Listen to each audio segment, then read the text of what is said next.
Lightbox, the brand sort of came alive even before the people walked into the room. I remember walking in the corridors and looking at posters that said we're looking at purpose-built businesses that make a positive impact on humanity and on the planet.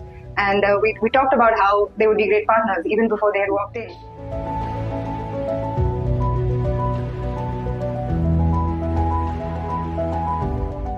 I think the first thing is that they've really taken the effort to understand the space, right? And not just before they met us, but also after they met us. We had a whole bunch of very micro conversations about the specifics of the space, the client journey, the outcomes, what really creates value, how do you balance financial good versus ethics.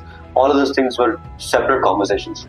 I think that degree of depth we had not seen with all the other investors. The other big one for us was Lightbox was rather bold about being able to get into a category that there was no past precedent, not just in our case, but just really immersing into a sector that not just them, but also most other people in the country had no previous reference point to, since we were the first and now the largest in the space. And so in that sense, from a risk-taking perspective, from a perspective of really understanding where the largest problem statement lies, and then not shying away from going deep and making the time and effort to truly understand the solves.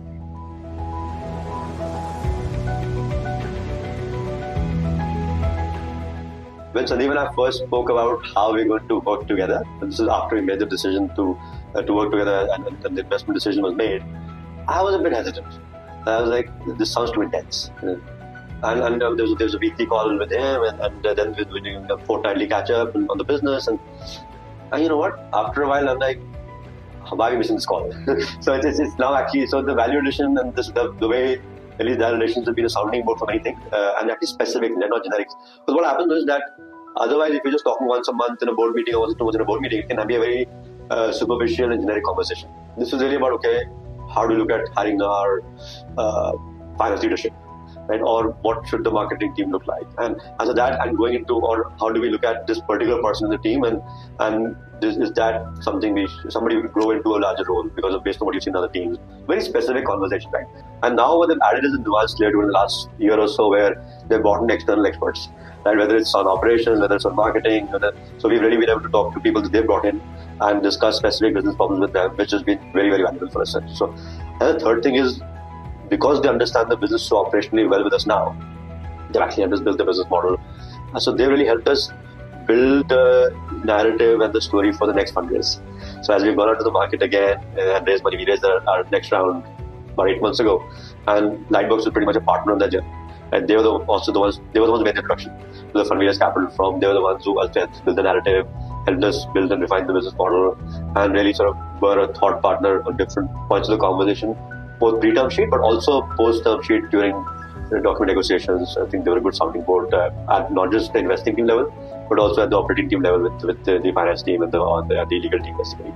So I think that has really added value to us in specific instances and given us the confidence to go out and have the conversation, which probably we didn't have the experience to have before Lightbox came on board.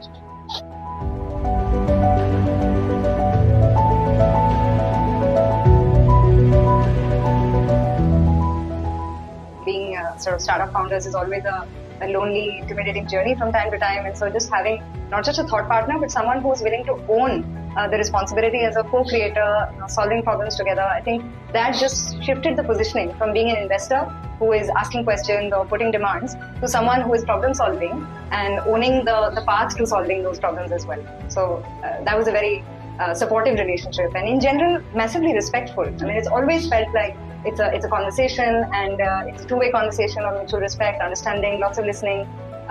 So it really validates all the people at the table, not just the founders, but also extended teams and everyone who is present.